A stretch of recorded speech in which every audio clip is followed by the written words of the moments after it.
ETV Bharat में आप सभी का एक बार फिर से स्वागत है। आज हमारे साथ जुड़े हैं एनवायरमेंटलिस्ट सोनम वांगचुक, जो कि लद्दाख के इश्यूज़ को काफ़ी टाइम से नेशनल और इंटरनेशनल लेवल पे हाईलाइट करते आ रहे हैं through moments like hunger strike और दिल्ली चलो आंदोलन जैसे मोमेंट्स के थ्रू। सर, हमारे साथ जुड़ने के लिए बहुत बहुत धन्यवाद सर। नमस्कार। नमस्कार। सबसे पहले सर मैं आपसे पूछना चाहूँगी, आपने 15 जुलाई से हंगर स्ट्राइक करने की बात की है, सो उसके पीछे क्या सोच है और लोगों को आप क्या मैसेज देना चाहेंगे सर? 15 जुलाई से 15 अगस्त तक अनशन की हम बात कर रहे हैं, बल्कि योजना बना रहे हैं। जी सर। और ये दुख की बात है, हमें कोई शौक़ नहीं है ऐसा करने का, ना ही ये कोई आसान तरीका है जी। मगर हालात इस तरह के हैं कि जो लद्दाख का मसला है, सेफ गार्ड्स और रेस्टोरेशन ऑफ डेमोक्रेसी, ये फिसलता फिसलता पिछले 4-5 सालों से दिल्ली तक पदयात्रा करके वहाँ फिर अनशन करके जो बातचीत शुरू हुई थी दिसंबर 3 से, वो बढ़ते बढ़ते फिर अभी आपको पता है डोमिसाइल का एक नोटिफिकेशन निकला है, मगर उस पे भी लोगों का बहुत कन्फ्यूजन है कि क्या ये सिर्फ जॉब्स तक महदूद रहेंगे या और चीज़ों में भी होगा। खैर, हम फिलहाल के लिए मान लें कि ये एम्प्लॉयमेंट के लिए ही है। तो इसी मीटिंग में जिसमें ये डोमिसाइल पे रजामंदी हुई थी, ये भी कहा गया था कि आपके सेफ गार्ड और जो जमहूरियत है, डेमोक्रेसी है, उस पर हम जून के एंड में बात करेंगे। तो डोमिसाइल तभी माने रखता है अगर आप सेफ गार्ड और डेमोक्रेसी पे बात करते हैं। मगर जून का अंत भी आ गया और कोई टॉक्स नहीं हो रहे हैं। तो अगर नहीं होते हैं तो हम इस अनशन पे जाने पे मजबूर होंगे। ये हमारी बात जी। क्या मैसेज देना चाहेंगे सर आप लोगों को? लोगों को तो हम पहले तो कहेंगे कि देखें कि अगर ये टॉक्स अभी भी होते हैं, दो शर्त हैं कि एक तो टॉक्स हो, दूसरा टॉक्स में भी जो 6 शेड्यूल के सेफ गार्ड्स हैं जिसका कि वादा हो चुका है पिछले इलेक्शन में। अभी हिल काउंसिल का फिर इलेक्शन आ रहा है, 2020 में हुआ, उसमें नंबर 1 वादा मैनिफेस्टो में था, आपको 6 शेड्यूल में लाएंगे लद्दाख को। इसी बुनियाद पर इलेक्शन जीते और अब फिर इलेक्शन आया। तो मैं यही कहूँगा लोगों को कि ये बहुत ज़रूरी है कि हमारे देश में जो ईमान है, वादे उसको निभाने की जो प्रथा है, वो बरकरार रहे। अगर नहीं रहते हैं तो सिर्फ मुझे नहीं, सिर्फ लद्दाख के लोगों को नहीं, पूरे देश को चिंता करने की ज़रूरत है कि कोई नेता या दल एक वादा लिखित में करके चुनाव जीतते हैं, अगला चुनाव आता है और कहते हैं हम अगर कहते हैं हम नहीं कर सकते हैं, तो फिर सबको आवाज़ उठाने की ज़रूरत है और ये देश की भी जिम्मेदारी है, यही मैं कहना चाहूँ। जी सर, आप कहते रहे हैं कि लद्दाख एक सेंसिटिव और यूनिक रीजन है, तो आज के टाइम में आप लद्दाख के करंट सिचुएशन को कैसे देखते हैं सर? तो लद्दाख हमेशा से यूनिक सेंसिटिव तो रहा है जी। आप अगर सांस्कृतिक दृष्टि से देखें, कल्चरली यूनिक है, सेंसिटिव है। यहाँ पर जनजातीय सभ्यता है जो विश्व में बहुत महत्वपूर्ण और बहुत ही नाजुक है जी। फिर यहाँ का जो वातावरण है, जिसे आप क्लाइमेट या एनवायरनमेंट कहेंगे, वो बहुत संवेदनशील है, नाजुक है। यहाँ ग्लेशियर्स बहुत सारे हैं जिससे कि पानी मैदानों को पहुंचती है, बहुत ही संवेदनशील है। अब आप कह रहे हैं अभी क्रिटिकल है कि कैसे देखते हैं, अभी तो ये और भी क्रिटिकल हो गया। पहले तो इन 2 मुद्दों पे था जी। और तीसरा जो सबसे क्रिटिकल हुआ है वो सैनिक दृष्टि से, सामरिक दृष्टि से, डिफेंस के मुद्दे पे अगर देखें तो लद्दाख ऐसी जगह है जो चीन से या तिब्बत से और फिर इस तरफ पाकिस्तान से सीमाएं रखता है। और अभी तक भारत का एक बल रहा है, लद्दाख के लोग शान रहे हैं जो हमेशा हर युद्ध में भारत के साथ खड़े रहे हैं जी। अब ये जो सेंसिटिविटी है, क्रिटिकलिटी है, ये और 10 गुना बढ़ गई है, जैसा आप समझते हैं। अभी ऑपरेशन सिंदूर में जिस तरह के वो हुए ऑपरेशंस हुए, और जिसमें चीन और मुलव्विस हुआ, दोनों मिल के कर रहे हैं, तो लद्दाख और लद्दाख के लोगों का महत्व और 10 गुना बढ़ जाता है। तो ऐसे में ये जो नाजुकपन है, संवेदनशीलता है, ये मिलिट्री पॉइंट ऑफ व्यू से और बढ़ जाता है। मैं यही कहूँगा कि जिस तरह से लद्दाख के लोगों के साथ वादा खिलाफी होता दिख रहा है, अभी भी उम्मीद है कि शायद ना हो। अभी 2 महीने हैं इलेक्शन तक, पिछले इलेक्शन से, जिसमें कि वादा किया गया था, और ये जो आने वाला है 2 महीने हैं पूरा करने के लिए। अगर वो नहीं होते हैं, लोगों को ऐसे ही छोड़ दिया जाता है मैदान में खुले, तो ये बेहतर नहीं करेगा। तो ये जो क्रिटिकल सेंसिटिव बॉर्डर है ये और कमज़ोर ही होगा, क्योंकि हम इसे नहीं चाहते हैं कि इससे लोगों के देश के प्रति वफादारी पे कोई फ़र्क आए, क्योंकि ये एक पॉलिटिकल पार्टी की बात है। देश से हमारा प्रेम बरकरार रहना चाहिए। एक पॉलिटिकल पार्टी गलत कर सकता है, बेईमानी कर सकता है, उम्मीदें नहीं कर रहे हों, मगर देश से ना हो। मगर मुझे कभी कभी डर लगता है लोगों की बातें सुन के, वो दल ना सोच के देश को देखने लग जाते हैं कि भारत ने हमें अन्याय किया, नाइंसाफ़ी की।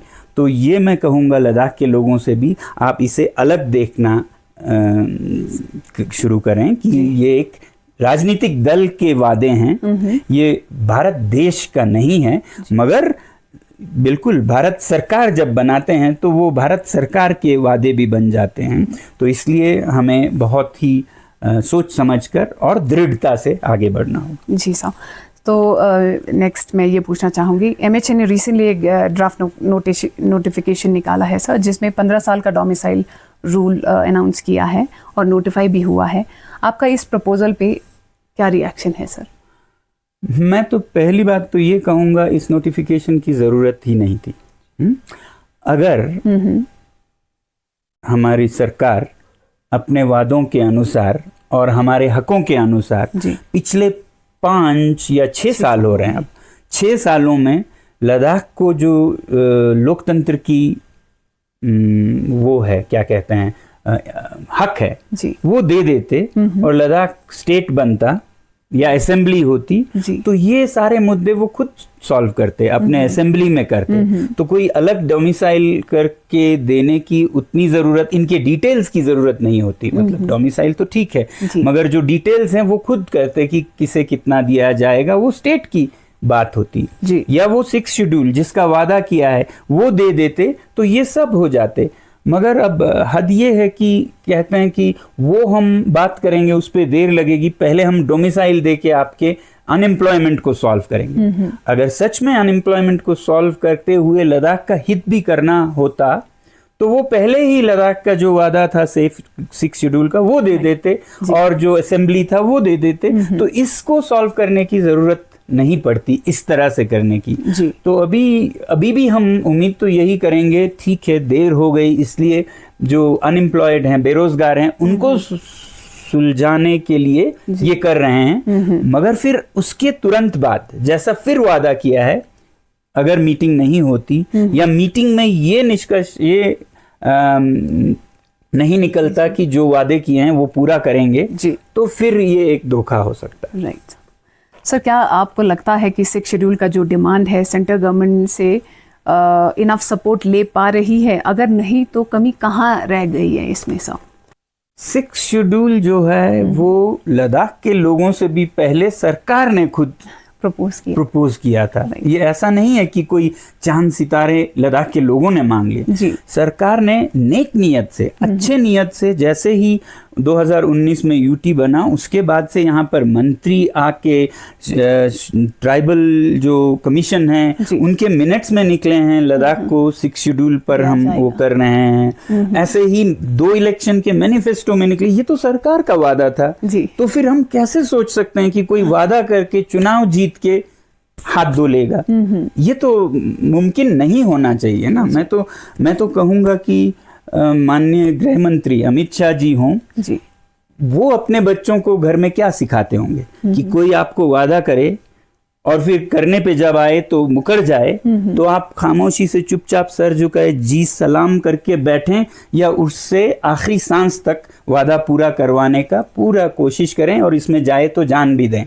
मेरे ख्याल से अमित शाह जी यही सीख देंगे अपने बच्चों को। तो हम लद्दाखियों को भी यही सीख लेनी होगी ना कि कोई वादा करे तो ये हमारी मतलब कमजोरी है कि वादा लेने हम ना जा पाए। एक तरह से बैंक का चेक दिया है हमें, तो वो चेक किसी काम के लिए उसके बदले में हमें पैसे चेक में मिले हैं। जब आप बैंक में जाते हैं तो बैंक बोलता है ये तो चेक नहीं है, ये तो डिसऑनर है, ये तो बाउंस हो रहा है।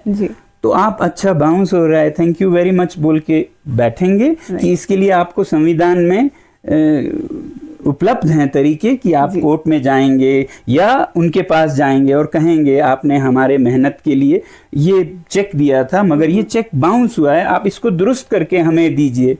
कोई भी पिता, कोई भी नेता अपने बच्चों से, अपने फॉलोअर्स को यही सिखाएंगे कि वादे करने वाले के साथ साथ पूरा करवाने वालों की भी जिम्मेदारी है कि वादे पूरा हो। तो जैसे कहते हैं ना, जुल्म करना तो गुनाह है, सहना भी गुनाह है।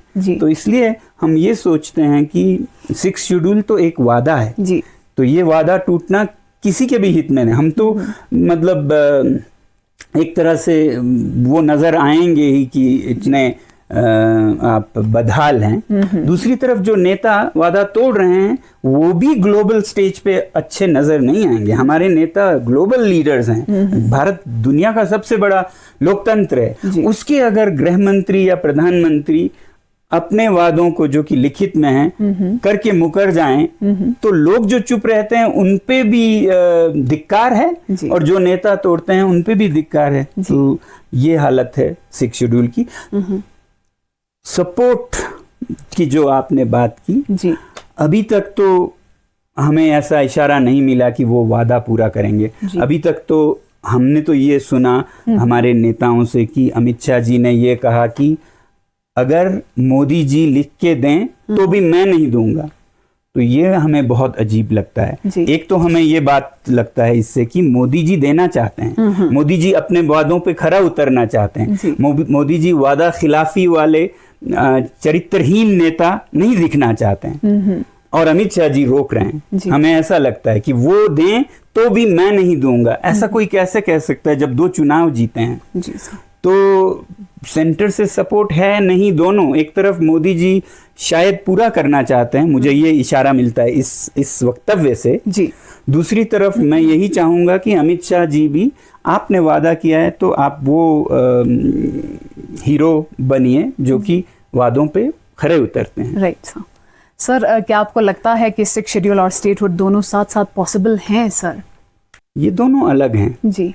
स्टेटहुड तो एक हक है भारत के हर प्रांत का जी। खासकर जम्मू कश्मीर जब अलग हुआ तो वो एक लोकतंत्र वाले राज्य का तो हिस्सा बने। तो जम्मू कश्मीर में असेंबली है और कल को राज्य बनेगा, ऐसा हमारे नेताओं ने भी कहा है, ऐसा सुप्रीम कोर्ट ने भी कहा है कि इनका राज्य बहाल किया जाए। लद्दाख दूसरा यूटी बना तो इन्होंने क्या गुनाह किया कि इन्हें बिना लोकतंत्र के हकों के रखा जाए? ये तो अलोकतांत्रिक होगा और वो भी सीमा पर। कुछ लोग कभी कहते हैं आप लोग इतने सेंसिटिव बॉर्डर पे हैं, आपको लोकतंत्र। अरे मैं कहता हूं इसलिए और देने की जरूरत है। सीमा पे जो आपके लोग हैं उन पर भरोसा करना होगा और उन्हें महसूस होना होगा कि हम भी सामान्य नागरिक हैं, हम सेकंड क्लास नहीं हैं, हम स्लेव्स नहीं हैं कि हमारे कोई हक नहीं है, कोई आके हमारे पे निर्णय थोपेंगे, कोई गवर्नर, कोई लेफ्टिनेंट गवर्नर। ऐसी हमारी हालत सेकंड क्लास क्यों हो? तो सीमा पे तो और भी आपको देना चाहिए और यही आपका वो होगा चीन और पाकिस्तान से कि हम आखिरी जिले को भी, आखिरी यूटी को भी लोकतंत्र देते हैं। आप क्या दे सकते हो चीन में? ये उन्हें ललकारना होगा, बल्कि उनसे भी बदतर करके नहीं। आपने तिब्बत का इतना काटा, हम उससे भी ज्यादा लद्दाख का काट रहे हैं। ये रेस मत कीजिए। एक अलोकतांत्रिक देश जैसे चीन है उसके साथ अलोकतांत्रिकता में दौड़ न लगाइए। लोकतंत्र स्थापित करके उनको मात दीजिए। जी सर, मैं ये कहूंगा। तो पहले सवाल है जो स्टेटहुड है, यानी कि असेंबली होना, लोगों के प्रतिनिधियों का, वो तो पूरे भारतवर्ष के हर स्टेट की तरह लद्दाख को भी नसीब होना चाहिए। फिर उसके अंदर 6 शेड्यूल है, वो है जनजातियों की संस्कृति, उनकी जमीन, उनके रीति रिवाज, उनके पर्यावरण, जंगल, उनको सुरक्षित संरक्षित रखने के लिए। तो वो स्टेट के अंदर जिले के स्तर पर दिया जाता है। अब दोनों बिल्कुल चल सकते हैं, हर जगह दोनों ही हैं, जहां स्टेट है वहां 6 शेड्यूल भी है। ये जरूरी नहीं है, मैं खुद सोचता हूं, ये मेरा जाती ख्याल है, ये जरूरी नहीं है कि जो स्टेट लद्दाख होगा उसका पूरा 100% 6 शेड्यूल में भी हो। अगर आपको लगता है इसके कुछ जिले ऐसे हैं जिसमें ट्राइबल नहीं है, तो उसको ना दें, क्योंकि ये उन जिलों के लिए है 6 शेड्यूल जिन जिलों में 50% से ऊपर ज्यादातर जनजातीय ट्राइबल्स हैं। जहां नहीं है ना दें। वैसे तो है नहीं ऐसा कोई जिला, मगर फिर भी मैं सोचता हूं पर्सनली कि ऐसे बंद करना भी ठीक नहीं है। लद्दाख के ऐसे जगह जहां पर कोई सांस्कृतिक सभ्यता नहीं है, बड़े मैदान हैं, जैसे आप देखेंगे तो इगुफे का थांग बड़ा मैदान है, कोई 50 किलोमीटर बाय 5 किलोमीटर का, आप उसको आउट ऑफ 6 शेड्यूल भी रख सकते हैं कि इस पे कोई भी आके, कोई भी भारत का नागरिक आके अपना व्यवसाय करे, खेती करे, जो भी कर सकते हैं, मगर जहां जहां जनजातीय सभ्यता है वो सुरक्षित संरक्षित रहेंगे। ये जो बेल्ट है इस पे कोई भी आ सकता है, ऐसा आप रख सकते हैं। तो स्टेट के अंदर 6 शेड्यूल साथ साथ जरूर चल सकते हैं। सवाल ये होना चाहिए कि क्या 100% स्टेट में 100% 6 शेड्यूल हो सकता है? हो सकता है, मगर जरूरी नहीं है। मेघालय में ऐसा ही है, 100% लगभग में 100% 6 शेड्यूल है, सिवाय शिलोंग के एक बाजार के जहां पर नहीं है, जिसे पुलिस बाजार भी कहते हैं। तो उससे भी बड़ा लद्दाख में आप रख सकते हैं, जहां पर हर कोई, देश से क्या दुनिया से, सिंगापुर की तरह आप रखिए एक शहर ऐसा जिसमें कोई रुकावट नहीं है, सबके लिए खुला है। मगर जो पुराने जनजातीय गांव हैं, ले है या साबू है या फ्यांग है या कारगिल के अलग अलग वो हैं जिनकी अपनी नाजुक सभ्यता है, अपने नाजुक पर्यावरण है, या फिर जो हमारे जंगली जानवरों की दृष्टि से उनको संरक्षित रखिए, फॉरेस्ट को, वाइल्ड लाइफ को, कल्चर को, नेचर को। सर, क्या आपको लगता है कि मतलब डर है कि लेजिस्लेटिव पावर के बिना लद्दाख के लोग डिसीजन मेकिंग प्रोसेस से और भी ज़्यादा दूर होते जा रहे हैं? कितना इम्पोर्टेंट है लद्दाख में लेजिस्लेटिव पावर होना, और स्पेशली लद्दाख के लोगों का से होना उसमें कितना इम्पोर्टेंट है हर डिसीजन में? बिल्कुल, मतलब लोकतंत्र दुनिया में मांगी गई या कायम हुई तो क्यों हुई? क्योंकि स्थानीय लोग चाहते हैं कि वो फैसला करें कि क्या हो। वरना तो फिर इंग्लैंड कह सकता है क्यों न्यू दिल्ली ने अपना पार्लियामेंट मांगा, हम अच्छा तो कर रहे थे लंदन से बैठ के। वैसे ही दिल्ली ने न सिर्फ लंदन से मांगा अपना हक, बल्कि वही हक राजस्थान को जयपुर में दिया, पंजाब को चंडीगढ़ में दिया। तो वैसे ही लद्दाख को भी क्यों न दे? तो ये नहीं दें तो बिल्कुल नहीं देते हैं तो लोगों को लगेगा हम तो सेकंड क्लास स्लेव्स हैं, हम तो गुलाम हैं, हम तो नागरिक नहीं हैं। या तो आप ये लिख के दीजिए कि subjects of Ladakh will be second class citizens who will not enjoy the democracy that rest of the country enjoys. जी सर, तो आप हमेशा लद्दाख के फ्रेजाइल एनवायरनमेंट के बारे में बोलते आए हैं सर। सो आपके हिसाब से कॉन्स्टिट्यूशनल सेफगार्ड से इन्वायरमेंट प्रोटेक्शन में क्या हेल्प मिलेगा? जैसे हम बोलते आ रहे हैं हमें 6 शेड्यूल चाहिए, सेफगार्ड चाहिए, सो कॉन्स्टिट्यूशनल सेफगार्ड से इन्वायरमेंट प्रोटेक्शन में क्या हेल्प मिलेगी सर? बहुत अच्छा सवाल किया। पिछले साल तक बहुत लोग और मैं खुद भी इस बात पे अपने मन में सोचता रहता था कि ये जो सेफगार्ड्स हैं 6 शेड्यूल के, इसे एनवायरनमेंट में कैसे फायदा मिलेगा। कई लोग मुझे कहते थे आपने 6 शेड्यूल को एनवायरनमेंट से कैसे जोड़ दिया। बहुत नामी लोग भी पूछते थे एनवायरनमेंट से इसका क्या लेना देना। मैं भी कभी खुद से सवाल करता था कैसे लेना देना नहीं है, होना चाहिए। ये सब शक दूर हो गए जब पिछले साल कोलंबिया में COP16 जो कि बायोडाइवर्सिटी पर हुआ, यूनाइटेड नेशंस का जी। और उसमें आपको पता है सबसे बड़ा मुद्दा पॉइंट या एग्रीमेंट क्या निकला, उसमें ये एग्रीमेंट निकला सारे देशों का, यूनाइटेड नेशंस के कोलंबिया में, कि indigenous people of the world are the stewards of the environment. तो इंडिजिनस यानी कि ट्राइबल, जो जिन्हें हम कहते हैं शेड्यूल्ड ट्राइब के जो लोग हैं वो रखवाले हैं प्रकृति के जी। लिहाजा उन्हें संरक्षित सुरक्षित रखा जाए। तो जब यूनाइटेड नेशंस ये कहती है, मान्यता देती है कि इंडिजिनस लोग स्टूवर्ड्स हैं, रखवाले हैं जी। तो फिर यही हुआ ना, 6 शेड्यूल क्या है, उन्हीं इंडिजिनस लोगों को अपने इलाके को, हम नहीं कह रहे हैं दिल्ली का हमें कंट्रोल दीजिए, हम कह रहे हैं हमारे इन गांव का, इन वादियों का, इन ग्लेशियर्स का, इन झरनों का फैसला करने का हक तो हमें दीजिए जी। तो इन जनजातियों को भारत सरकार ने या भारत माता ने आज नहीं, आज से 80 साल पहले इतनी दूरदर्शिता से ये कहा कि ये जो जनजातीय लोग हैं, यूनाइटेड नेशंस को कल समझ आया, भारत के संविधान के निर्माताओं को 80 साल पहले समझ आया कि इन जनजातीय लोगों को हमें संरक्षित रखना चाहिए। राइट। ये किसी ने थोपा नहीं, ब्रिटेन ने नहीं थोपा, चीन ने नहीं थोपा, ये भारत के संविधान सभा ने अपने ऊपर लिया कि हम जनजातीय लोगों को संरक्षित रखेंगे। उसके लिए हम एक 6वां शेड्यूल रखेंगे जी। और 5वां शेड्यूल रखेंगे। तो 6वां शेड्यूल बनाया ही इसलिए है जी। और इसके वादे हुए हैं, तो फिर हक कैसे न मांगे जी साहब। और एनवायरनमेंट जो कह रहा था इस तरह से जुड़ा हुआ जी साहब। सो आपका लॉन्ग टर्म विजन क्या है लद्दाख के लिए sir, B it politics, culture और एनवायरनमेंट के पॉइंट ऑफ व्यू से सर, कैसे देखते हैं आप आने वाले लद्दाख को? जी, शॉर्ट टर्म में तो लद्दाख के हक मिले जी। वो मिले केंद्र सरकार से, क्योंकि उन्हें देने हैं, क्योंकि उन्हें हमें संरक्षण के जो हक है वो देने हैं, लोकतंत्र के हक जो हैं वो देने हैं। जब आप लॉन्ग टर्म की बात करते हैं तो मैं फिर अलग सोचता हूँ, जो शायद लद्दाख के लोगों की सोच हो ना हो। मैं ये कहता हूँ कि शॉर्ट टर्म में सेव लद्दाख, लद्दाख को बचाइए, सरकार से मांगते हैं हम ये सेफगार्ड्स जी।